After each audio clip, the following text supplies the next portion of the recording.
Oh god. Love Oh it. my god. That was funny. Okay, good.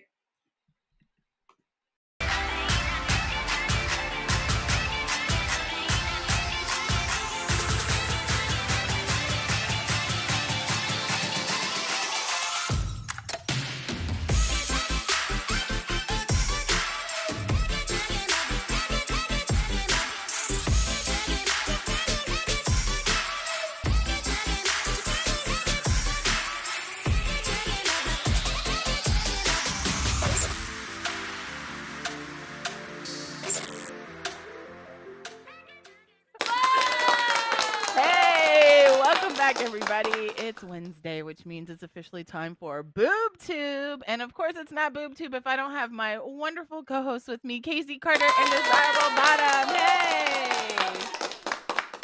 Hey, ladies. Hey. Welcome.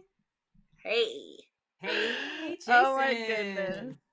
Whoop whoop. Hey, Number he's one, back to numero his unos. old self. Look at that, waiting for us in the waiting room, and what we would consider the audience.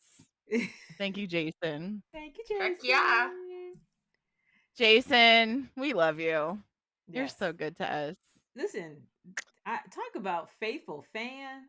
Talk about faithful fan. Gotta give Jason props. Gotta give him props.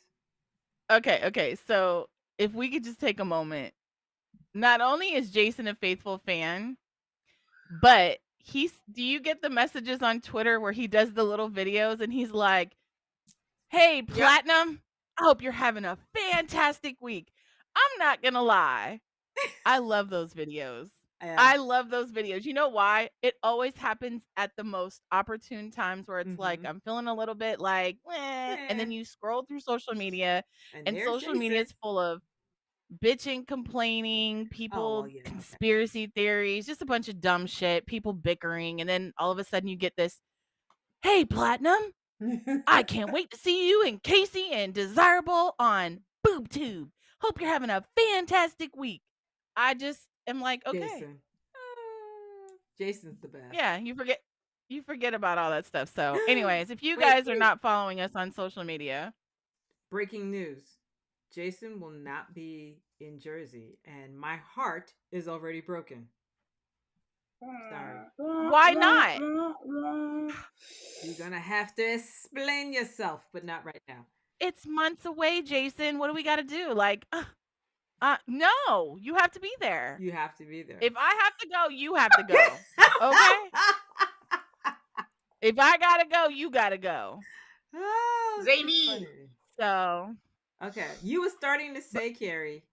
I was starting to say, if you guys are watching us, if you're new to this channel, if you're new to this live, we are BoobTube. I'm Kari Platinum Pussy Anthony, and this is Casey Carter. And this is Desirable Bottom. And we talk about what you're watching on TV, what's streaming on all the stuff, like all the streaming channels, what's in the movies, and just general entertainment. And so to be a Jason, you got to follow us on social media. And we definitely recommend, because then you become a topic of conversation. And when Jason doesn't show up, we know. Yeah. So he's saving to buy a house. I'm just saying. Jason's saving to buy a house. That's why he's not making it. Yay. I was just talking about that, Jason. Yeah. I feel like I know. Are you? These guys are spying on us. You're spying. You were in the green room, Jason. I didn't see you. Just saying. But congratulations on that. That is a reason to not come to Jersey. It definitely costs money to buy a house. Yeah. So good for you. I was just talking about that in the green room with Casey and Desirable Desiree about how my situation, obviously it's not something I've talked about live, but my living situation has been in jeopardy. Like, it's been weighing in the balances, right? And I was able to work something out and extend my lease for a year, which is great, because I was panicking because of the job that I do, which, everybody knows, I'll be on the internet, and it's hard proving my income. Plus my credit wasn't the best because I mean, I didn't need my credit, right? I don't buy anything. I didn't need it. So I didn't really care about it. And now, and then when I was told I had to move because it was such a short window of time, I was like, "Oh my goodness, I didn't work on my credit like I was supposed to. I didn't save the money that I needed." And then going to go rent something, they want a 600 credit score or better and like all this money to move in, and I'm like, "I'll just buy something." It could just be like a townhouse, a little 1 or 2 bedroom condo, something small, just so that I don't have to deal with this stuff anymore. And so it's so funny we were talking about that in the green room, and then here you talk about you can't go to Exotica because you're buying a house. So yes, congratulations. We're all about financial literacy and freeing yourself. Although these mortgage rates going up is whew. It's inevitable. It's inevitable that they're gonna go up. And that's what's so really bad about that too, is if you don't catch it when it's low. And of course, sometimes timing just doesn't work in that moment.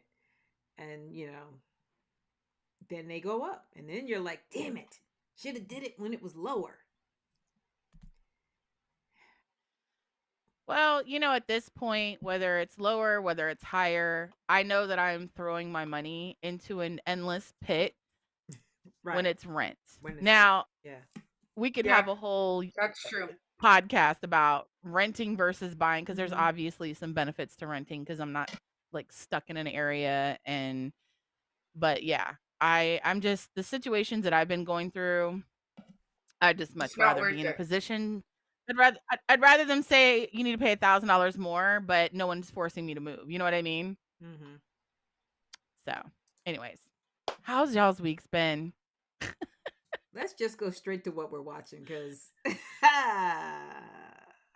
that good, huh? Well, I went to a dermatology appointment, right? Thinking, okay, melanoma and skin cancer run in my family. And so I'm just like, I go every 6 months because I get these like moles and I've got this thing on my face. That's really, I was like, where did this come from? And like, it just happened over the last couple of years. So I go and there's like this little mole on the back of my knee in the most awkward place. Right. And the doctor's like, you didn't see this? And I'm like, yeah, because we look behind our knees all the time. When's the last time you looked behind your knee? Right? Exactly. So they do a biopsy on it. And I'm like, if you've never had a biopsy done, it sounds pretty, it's not like, I don't know. Maybe it's just the area that it's in. It's like really sensitive skin because right behind your knee is sensitive. Yeah. True. It doesn't get so light. They're like, oh, they no, go ahead. I was just gonna say it doesn't get light the same way, sunlight the same way. It moves in a different way than the skin on the front side of your leg. Yes. And you don't realize how discomforting it is until you have somebody do a biopsy and slice open the back of your knee. And then you're like, last night I'm trying to sleep and I'm just like, this is awkward. Really, really awkward. But anyways, they pull out this needle. So I'm panicked. I'm like, what is going on here? And she's like, oh, this is just going to hurt for a second. This is the numbing pain. What? Numbing? The fuck you gonna numb me for? She's like, oh, I have to take a piece of skin. I'm like, we don't schedule these things. I was so like caught off guard. But I took it like a champ. They did it. They lacerated the skin and, pulled off some of the skin so they could, do the little biopsy on it or whatever. And I was just like, oh, okay. Yeah. So the back of my knee, such a strange place. Yeah. Sorry, I don't check for unusual things back there. Because to be honest, it's the piece of real estate on my body that I forgot existed. Yeah, the whole backside, right? Like the only time yeah, it's like one of those areas that the only time I notice it is when it gets cut shaving. Oh my gosh. And you know what? True. Yes, exactly. Yeah. Okay. So anyways, thanks. Just wanted to share that. So thank you for sharing, because sharing is caring. Yeah. Only because it's a strange part of your body. Like if it had been anywhere else, I probably would, like maybe between my toes or something like that. Again, would have been one of those things that was like, Didn't see that coming. So that's why I shared it. And I, like as far as the biopsy's concerned, whatever it is, they said it's early enough that, it shouldn't be anything too crazy, but just being safe. But it's like it lasted a lot longer than it was supposed to. They're like, oh, in a couple hours, they're not even going to feel this. And I'm like, yeah, it's the day after. I definitely feel it. And it feels like I literally was shaving and just like a piece of skin. And we know that those hurt. They hurt. Those little shaving cuts. Oh my gosh. They hurt. When they're in like the shin is my like worst place, my shin and the back of my knee. Yeah. So anyway. All right. Let's talk about some BMF. Wait, I just have to Go say ahead. this. Go ahead, Case. On my side, I don't know if this is on the YouTube side, on the streaming side, but on my side of the camera, your mouth and your words are not in sync. So for the last like 5 minutes or so, I've been watching a kung fu movie. All right, well, I'm going to refresh. Okay. And see how that works. Be right back. Okay. Okay. I don't know if any of you were seeing her mouth and her words not be in sync, but I'm watching it going, ooh, okay. Everybody loves kung fu fighting. Maybe she's speaking Vietnamese. Ah! Okay, is it working? Yes. Welcome back. Okay. I did not know that I was participating in an old-fashioned speaking Vietnamese. Well, it was driving Casey nuts. Well, I was gonna say, and apparently I wasn't the only one who saw it. We got confirmation from Zany. So, and confirmation that it's Hold up. In the future, when y'all see weird shit like that, you gotta let us know. You gotta call. You gotta let us know. When I'm kung fu movieing up in here, you gotta let us know. That's only fair. If you love us, you gotta tell us. Because you don't want us looking crazy. You know what I'm saying? So when my face is going slower than my mouth, you gotta let us know. True. Gotta let us know. Okay. All right. So you were saying BMF. Yeah. And I have to admit, BMF. I have to admit. So I did get to see it. But watch I saw it. No, I did. I just watched it today before I took my afternoon nap. So I'm good. And I caught up too. So we're all on the same page. There you go. Stop it. Down. Stop it. Mark Is that down. 2 weeks in a row? Is that 2 weeks in a row? Yeah. I think so. That's a world record. Cheers, chat. Yeah. Hold up. Cheers. All right. Wow. Let's get in it. Let's get in it. Congratulations, ladies. All of us being on the same page 2 weeks in a row. We after 4 years, because in April we celebrated 4 years, which we totally forgot about. And after 4 years, we finally picked a show and decided to all be on the same page 2 weeks in a row. That's like as if we were syncing up periods. Period. No, not period. No. If we were syncing. I know what you said. I was saying period. Like, oh, okay. Like, okay. Apparently that's the new generation's way of being like, I agree, right? On period. Yeah. Which for me in the 80s was something totally different. Yeah. That is some weird. Yeah. I just seen a whole TikTok where they were explaining like cap, period, like all this stuff, and I was just like, this is too much. But then again, it also told it. The guy goes back and talks about like how we used to say things like word and that's on science and like all of the stuff that we used to say in the 80s, and I'm like, yeah, it was kind of weird. Ours was better though. But anyways, BMF. Kind of cringe. Let's talk about how fucking brilliant this idea to go to the mechanic was. Yeah. Now, obviously, the show ends, dun dun dun, with their vehicle taken. Oh, sorry. Was I not supposed to say that? I mean, yeah, you could. I mean, they literally just got it done, and as soon as they get into Atlanta, but who was it that snitched on him? I don't remember. Like who would have known? Because you saw that. Oh, it's the guys that they have the beef with. Somebody said they saw them in Miami. The guy with the long Yes. dreads. Yes. Yeah. So yeah, but let's talk about the ingenuity that goes into coming up with a plan on how to properly stow and hide this product.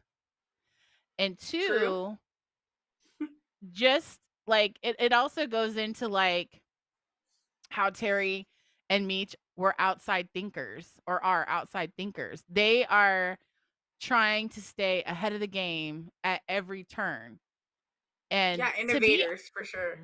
They are definitely innovators. And one thing I will say, if they had been a little bit more careful in terms of, obviously you can't avoid haters, like you can't avoid all conflict, but to be honest with you, the majority of the problems that they've had have been out of conflict.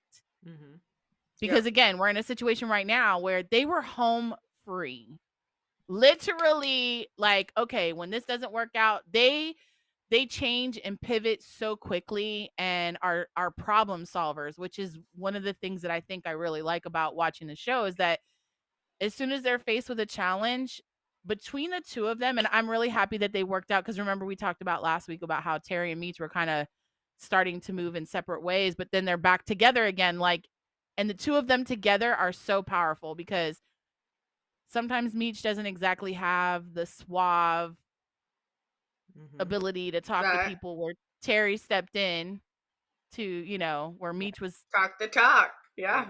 Meech is too arrogant sometimes. He's just so like consumed with himself sometimes that he just, you know, comes in and like the dude was like not interested, keep it pushing, where Terry came in and was like, bum bum bum, this is what he needs. Like Terry was able to like meet him where he's at instead of Meech, who, you just know, wanted what he wanted. Yeah. Right. And is used to getting what he wants. He's used to being that smooth talker that comes in and is like talking money. And as soon as he's talking money, for a lot of people, they're on board with it. They're like, all right, cool, bet, let's do this. Where this dude was like, nah, I'm good. But Terry was like, let's buy some of his art. What?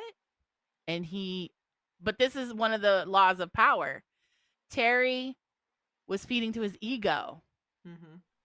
In one of the laws of power, it talks about when you're dealing with an opponent or you're dealing with, you know, another person, you want to cater to their ego. And that's what Terry did, was like, this guy's really into his art. So smart move. I'm glad that Meech and Terry were able to, you know, suavely navigate that situation. And what an interesting concept.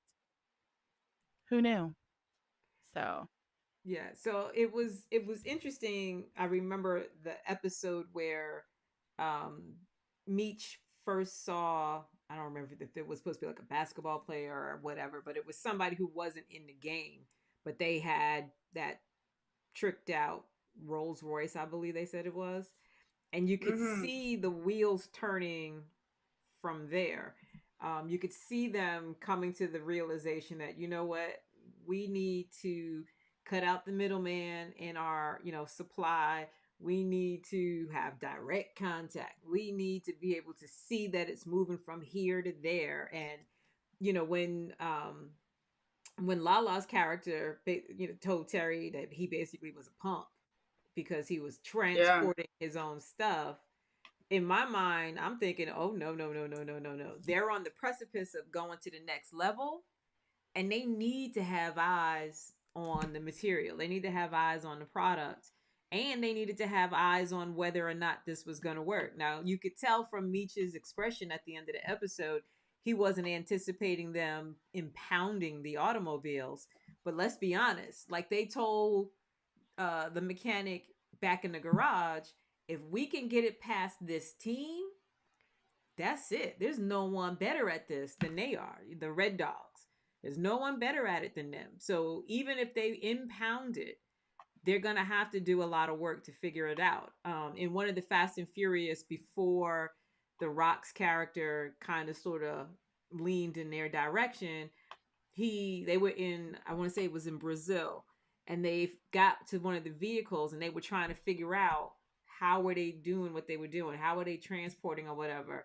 And I think they did take the time to tear the car apart, but kind of like in BMF, the safe, as it's called, is so well concealed. They've literally turned it into a part of the car, like an actual functioning part of the car. So it's not even as obvious, So I'm dying to see the next episode to see whether or not this crew is able to stumble onto the safe. And even if they did stumble onto the safe, remember, he was like, if you don't do the combination in the right pattern, in the right timing, it's not opening. The only way they would then be able to get it open is if they, use some sort of power tool to cut it But open. they would have to know that's what it was. Exactly. Because again, it's concealed like all the other parts. So how would they know? But if they take the vehicle apart, they'll get close enough to it. Because remember, he took the vehicle apart to put it in. So I'm just saying, I'm dying to see whether or not this crew at that time in life would have been sophisticated enough to break the automobile down to find the safe. Because again, right now, it will not open without the proper combination. And what I found fascinating about the proper combination, I'm thinking there must be some panel with some numbers or something. And when you see Terry talk about you got to hit this, this, and this all at the same time, I'm like, ooh, now that is clever. That is very clever. So yeah, this and there's some other little storyline things that I think, we just gonna let that lay and let you watch and see those things, because there's some side stories that are quite interesting as well. And what about the dad now going on tour with his music? That's something one of them side stories. Yeah, it's one of them side stories, because wanting to bring the wife, but the wife's like, oh, I think I'm in love with the doctor. Okay, see, y'all, I said we wasn't going to tell it, but you see how my partners do, right? They just told it. But you got to watch, because, again, those little side stories, like this episode this past week, is probably what the style and the pace that I think I fell in love with when the show first came out. Because that first year, it was kind of the same way, where they were, as Kari said, they were making boss moves. They were doing big things, always leveling up each time they succeeded. So this episode had that same vibe. And yeah, I totally dig it. It took me however long that show was. I actually stayed awake the whole time. And so it delayed my nap a little bit, but it was good. It was good. But if we got to talk about me linking back up with the girl, though. And she said something, and he was like, it's feelings. And I'm like, Meech, no. Oh, yeah, at the beach. Yeah, when they were at the beach. Because she was the one that was warning them about these MKs and all this other stuff that was going on. And I'm just like, so I guess to some degree she saved their lives. You know what I mean? Like being able to be like, oh, some shit's about to pop off, blah, blah, blah. I'm still not. But I don't trust her. Yeah, I was going to say not 100% convinced. Nah. And I was not feeling Lala either when they came back and was like, y'all got to stay here. Don't go nowhere. And Lala doing this whole, oh, you're ruining my vacation. Yeah. But I will give her credit when she said, nah, I ain't going nowhere. This shit don't scare me. I've been in the game. I know what this looks like. Like that for me, like in the same moment that I was like, you skank. You know what I'm saying? Like, that's how these dudes get their bread. And you are definitely trying to get in the way of that. And then having a temper tantrum. Quickly come back and be like, nah, I got this. I ain't going nowhere. that for me was like, all right, because Lala's character in this show, that's how it's been. But you know what? She was like that in Power too, because I didn't like her, then I did like her, then I didn't like her, then I did like her. So I think that's just Lala. All the parts that she plays, she's got this like multi-layered facet to her where it's like one minute you like her and the next minute you're like what game are you trying to play with this officer Irvine or whatever the heck his name is? Like, come on, girl. Vincent. Vince. Where did I get Irvine from? But yeah, like, but the daughter almost lost her virginity. Yes. What? Pump the brakes, little miss. Meech and Terry's sister. And let's go for Mama, who almost gave it up, but didn't. Give it up. She want to give it up, babe. She gonna give it up. I honestly thought she was gonna rethink her decision to leave when he said "I love you," and was like, "I waited this long. I'll wait."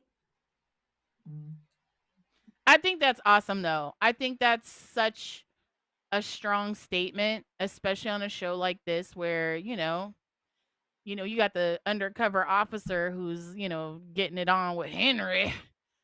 And just there's a lot of like, I don't want to say looseness, but there's a lot of like just rushing to hop into the bed just because it's the moment. You know what I mean? And I understand, like, we've all been in the heat of the moment and there's nothing wrong with that.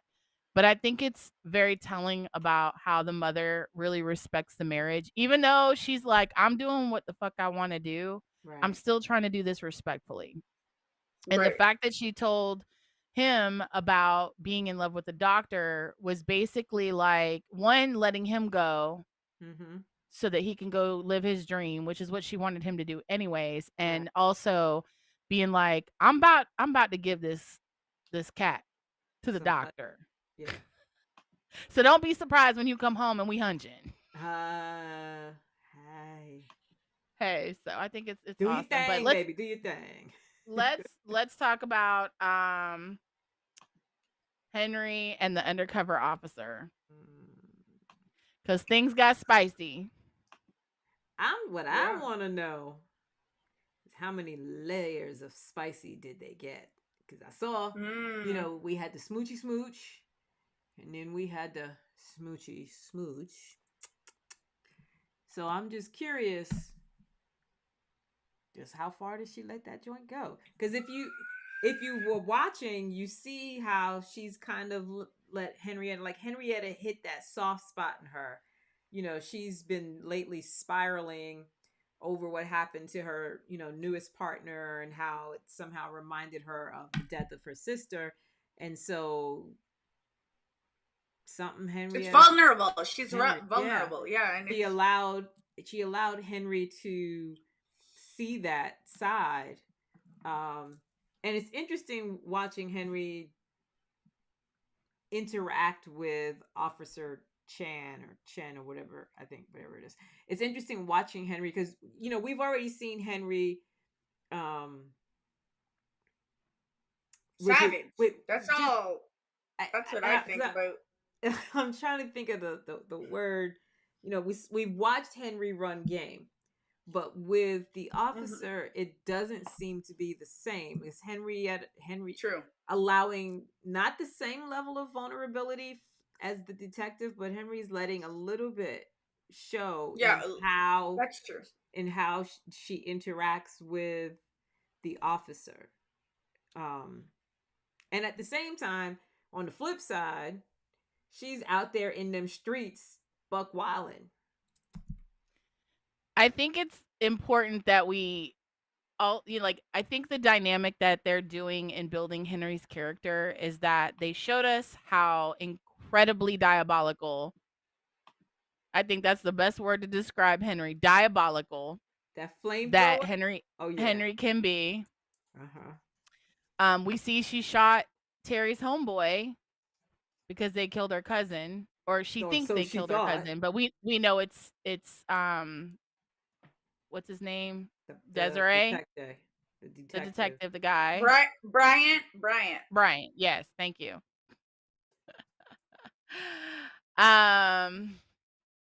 Oh, let's give a big shout out to our lovely friend Anita who's watching. She just Hey, texted me and told me Anita. she's watching. But let's talk about how Officer Chan is playing with fire and is gonna get in over her head, because I have a suspicion with the way that she's interacting that she's gonna fall in love with Henry.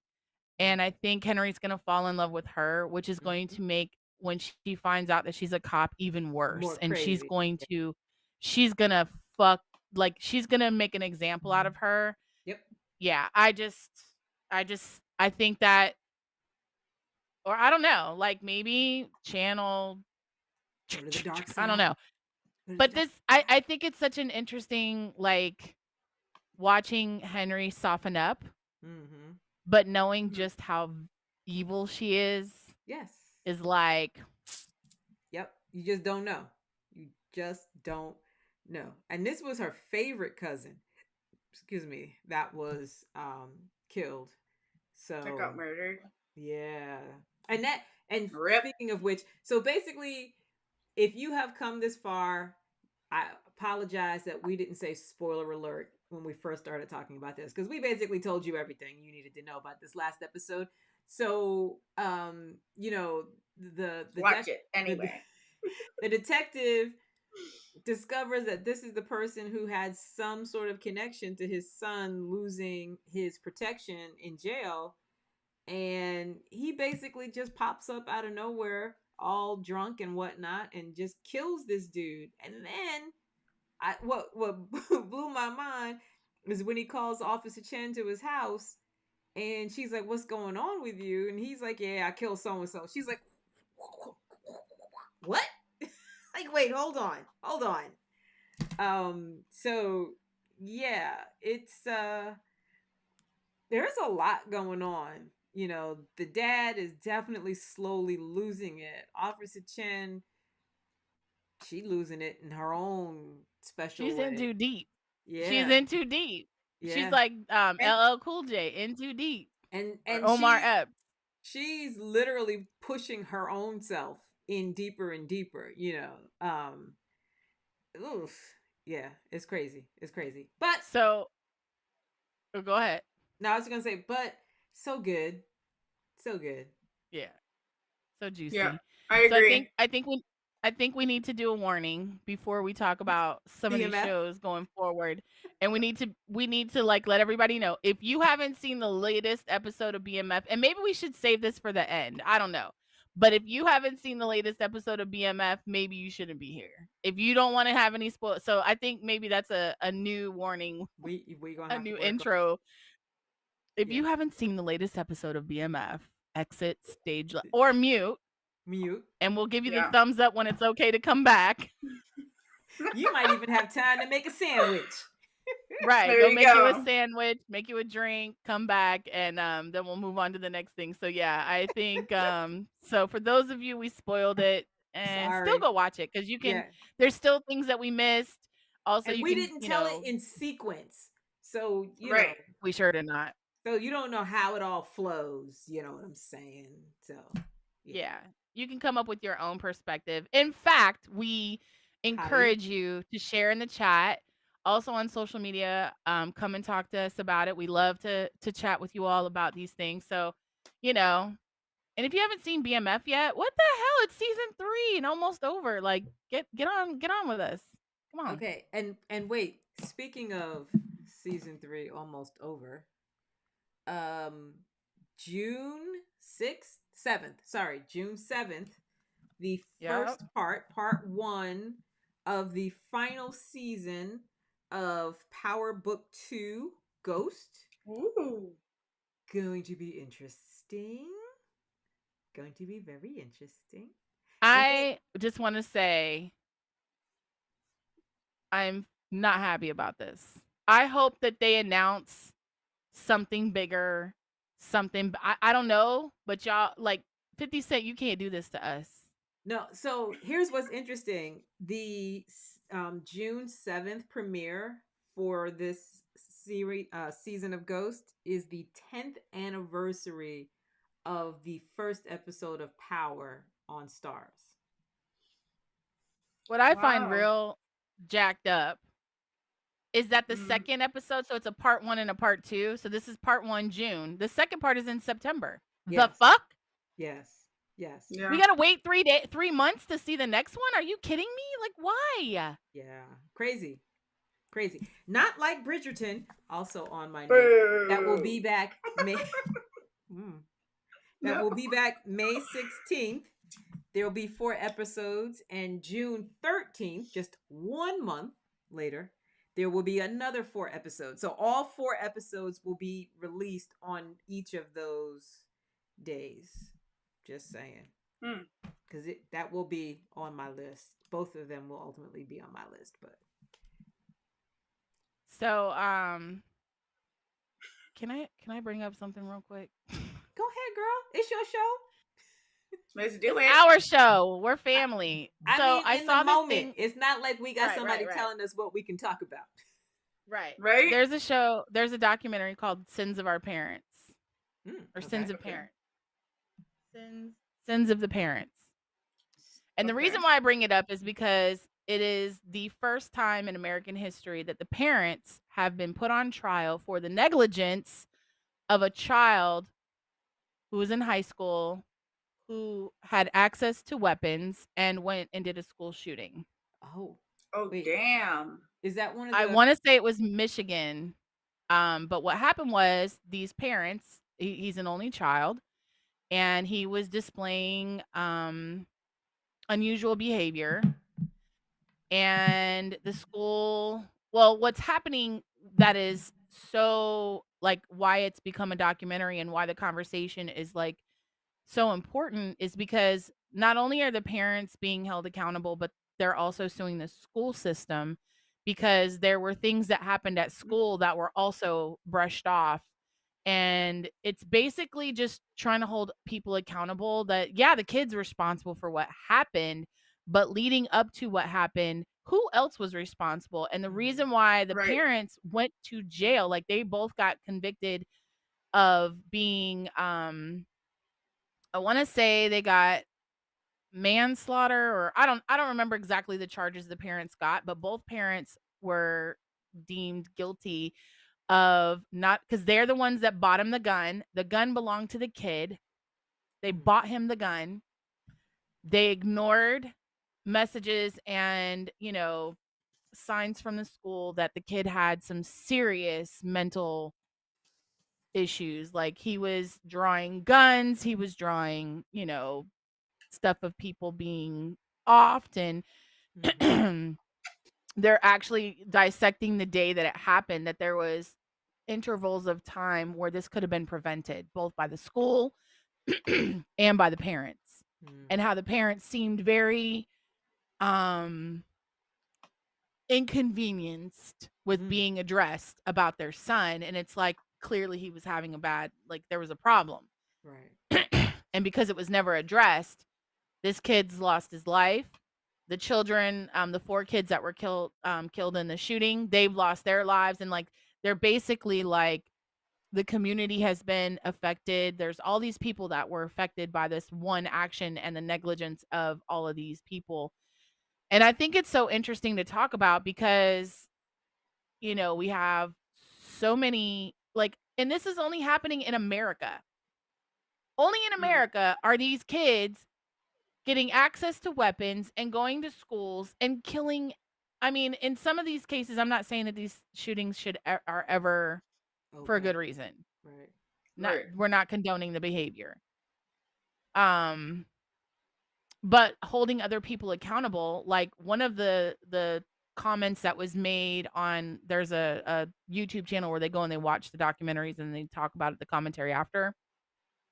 And one of the people was saying something about, there's a case where the kid that went to school and shot up some people shot their bullies, and was like, this was a situation where multiple times the school was made aware, the parents were made aware, like all these people were well aware of this situation, and the kid just got tired of talking, and the kid got tired of being bullied, and click, click, that was their idea of a solution. And it's like, we as parents, we as a community. We got to start listening to people. When someone tells you they're crazy, hello, pay attention. Right. Yeah. So I agree. I thought it was a real interesting documentary to not focus so much on the son and his actions, even though they were deplorable. It's like, no one's condoning that activity. It's just like, as a parent, what is your responsibility for your child? Right. And it was like very eye-opening and very interesting, to say the least, that, obviously, when a kid gets fucked up, it's not likely that the kid is just fucked up. They usually come from an environment where, in this situation, they were not necessarily well-to-do, but they had a decent life. Obviously, they can go and buy $1,000 gun or a $500 gun without an issue. Although in the documentary they did say that they did have financial problems, but they were, they weren't doing horrible. They had a nice home, and both of them were, well, the mom worked, and I don't know, it just seemed like they, on the outside looking in, they had a decent family environment. But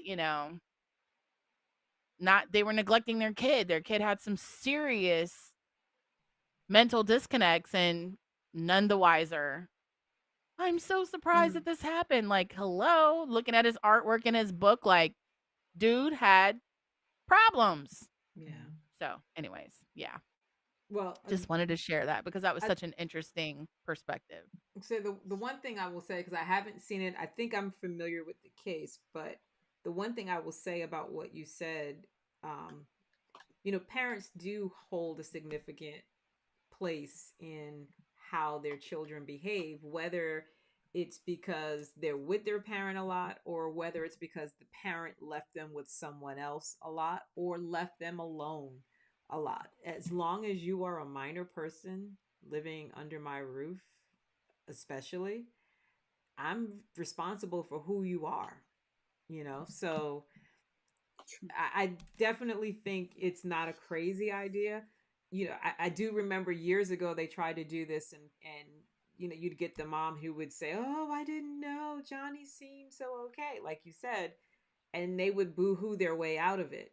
Or somebody would testify to how good and strong a character they had, and that clearly something, the bullies, the whatever, and we got to stop passing the buck. We definitely, as parents or people who are responsible for someone young, we've got to take responsibility for how we do that, how we treat them, and what we allow them to be exposed to without explanation. Like, your kids are going to get exposed to things, but when you don't talk to them about the things they're being exposed to, you leave them to the wrong information. You leave them to misinformation, misunderstanding, and then you ultimately leave them to being manipulated and abused or abused. I mean, it's not to go down the road like that, but it's what you leave them open to when you don't interact with them. Right. And beyond that, I think what's really important to also mention is that a lot of parents let video games and very destructive media babysit their kids. Without explanation or interpretation, or like my grandson loves horror movies. And for me, as a parent, when my kids were growing up, I was like, hell no. I was very well, I let them watch it, but I explained to them, this is fake.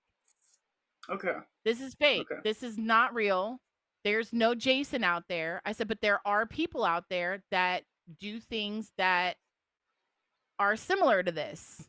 And I want you to understand the difference between fiction and nonfiction. I want you to understand that this is not how you're supposed to answer your problems. This is not, like, it was a conversation we had, because that's back when a lot of things were being blamed on TV and music, secular music, and like people were so quick to blame the media. And the media is partially responsible, but more importantly, you're responsible as a parent on how, to some degree, how your to child manage, interprets. yeah. How your child interprets what they see. It's like my grandson, a couple of years ago was playing one of the games and he would get really, really angry. And we had to sit him down and say, take a time out. I want you to take a deep breath. You're not in the game anymore. This is not a simulation. This is not Call of Duty or whatever crazy game you're playing. I need you to disconnect from the game now. You are now in our space. You know what I mean? Like, and it was something that was very helpful in helping him learn when he turns the game off, the game is over. Right. So whatever happened in the game stays in the game. Because he would get really pissed off, really upset. And it would he'd turn the game off and then, it would affect other things. So he would take it really emotionally. So I think it's just really important that stop blaming other things.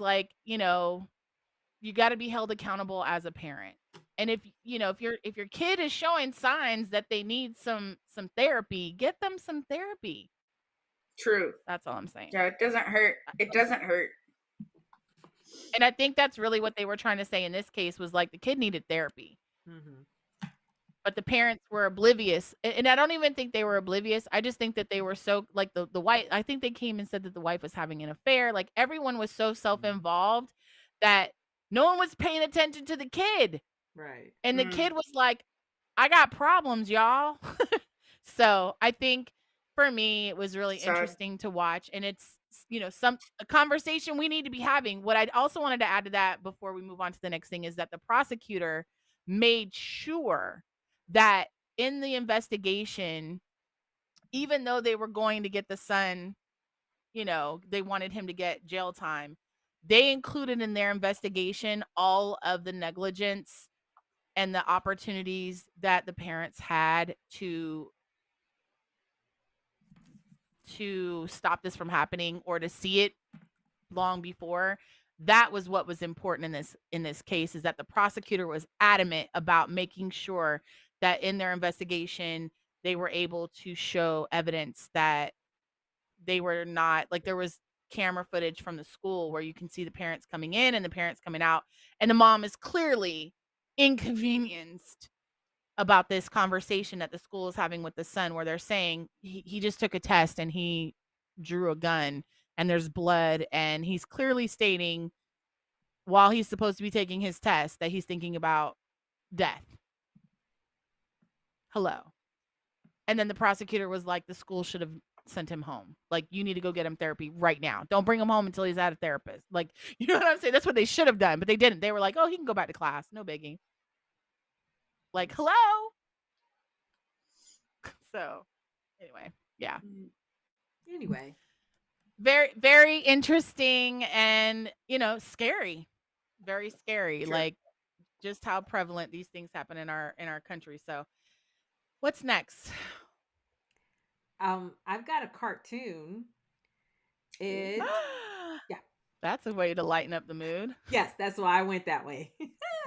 So the cartoon I'd like to talk about for a few minutes is Good Times. Yes, Good Times. Stop! Good Times has a cartoon? Yes, Good Times has a cartoon. It's called Good Times Black Again. And it is not, it's not the cast, it's not the characters from the show, but it is the family of the characters from the show living in the same building in what looks like the same apartment. It is, I don't normally watch shows like this, but I have to admit, I sort of got sucked in when it was clear that it was based off of the original show, and the executive producer of the original show, Norman Lear, is also executive producer on this. So I was like, oh, I'm definitely watching this. And nice. Yeah, it is thoroughly entertaining. And I think the thing that's funniest is they have 3 kids, 2 boys and a girl. The girl is in the middle. The boy, the youngest, is like a baby, but it is also a gangster baby who has its own apartment upstairs. It has like the penthouse apartment. And yeah, yes. And no, what? The baby, when the show starts, the baby had been kicked out of the house, so the baby lives out on the street somewhere, and they and the baby for a hot second moves back in the house, and then something goes down with the building super, and the baby finesses his way into the apartment upstairs. It's just I was entertained. And again, I don't normally watch these shows, these kinds of I'm entertained and I haven't even seen it yet. It's on Netflix. It's on Netflix. Okay.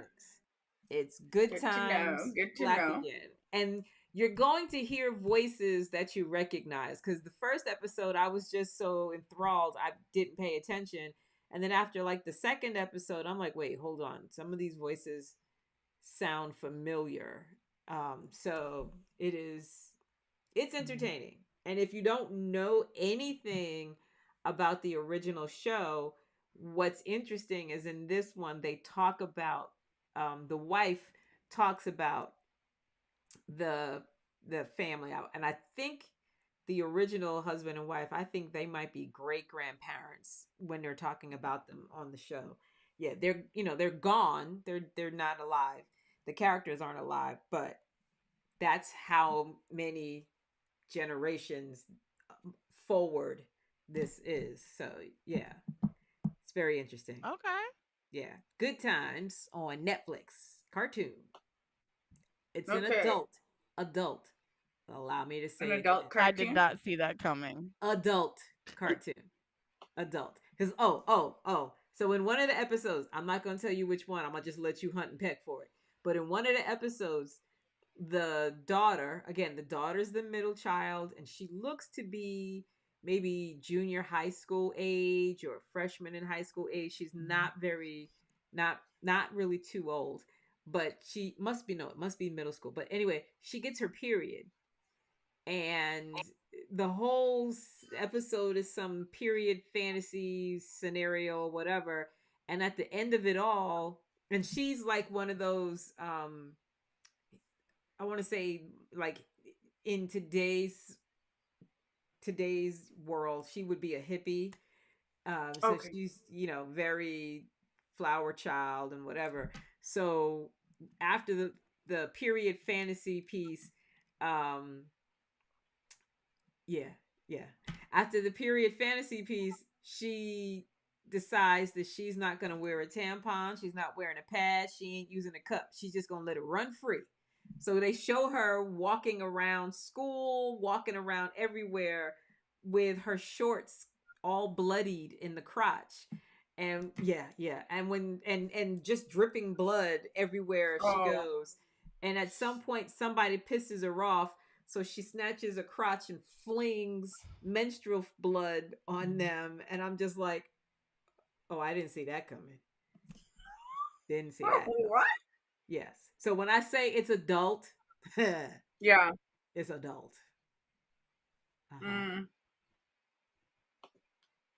You carry your mouth. Yeah, I'm shocked too. Yeah. Okay, Kari, I need your light back. This light. That one. There we go. Okay, I'm gonna go with my movie pick was Arthur the King with Mark Wahlberg. We haven't talked about him in a little while. No, we haven't. So it's a movie where they race around the world.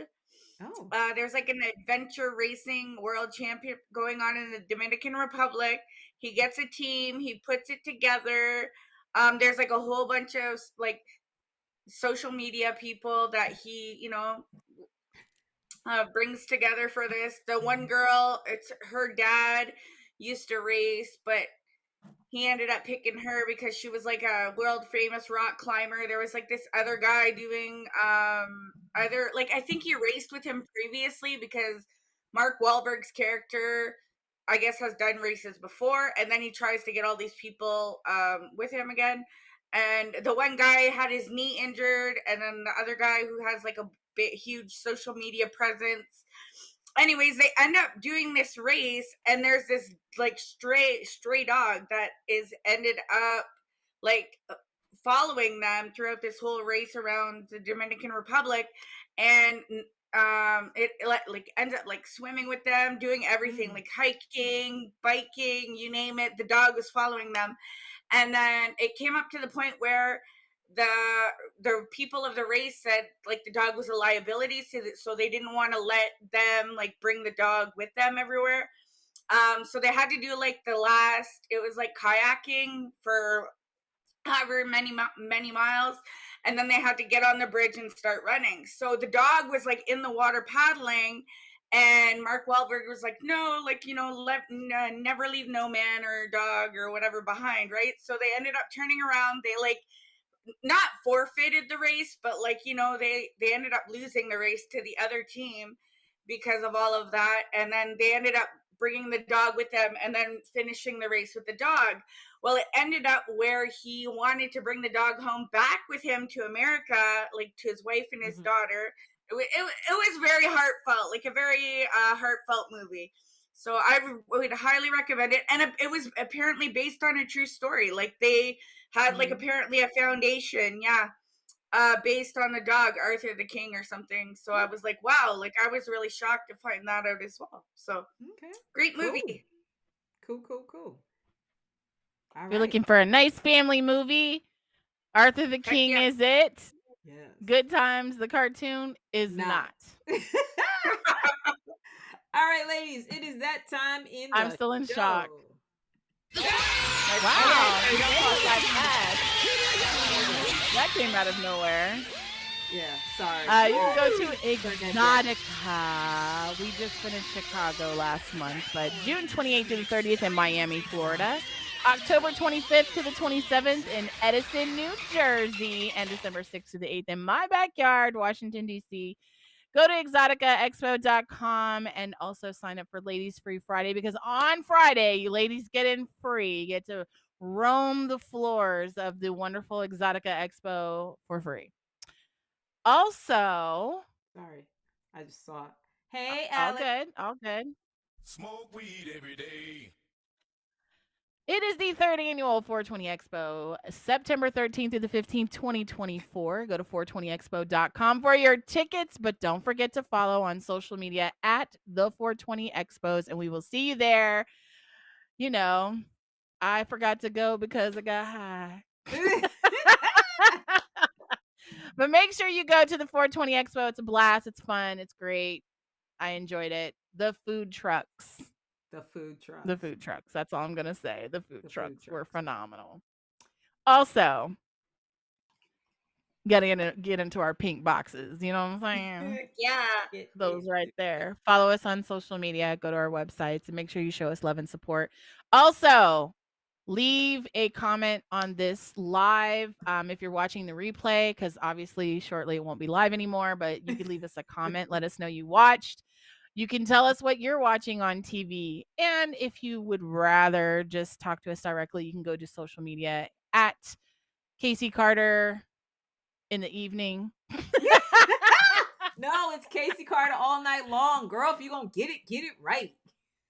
I was giving you my new one. No, but it's you can find our Twitters right here. They're all include the us in the tweet. Yeah, all the stuff is there. We love to hear from you. We love to hear about what you're watching. Maybe some new suggestions, because we do run out of, stuff to watch from time to time. Or you can comment on something we've commented on the show. But nonetheless, we encourage you to hit that subscribe button. Make sure you like, follow, comment, do all the things. Those are a very important part of the YouTube algorithm and help us tremendously, especially with our Exotica team. It lets them know you guys are watching. The numbers have been getting larger and larger. We're at 1436 right now. Yep. So thank you all so much for watching. We really appreciate you. You guys are the reasons we come back every week. But without further ado, make sure you keep it locked here, 9 p.m. Eastern Standard Time, Wednesdays for Boob Tube. Back to you, Casey. Bye, y'all. Bye, y'all.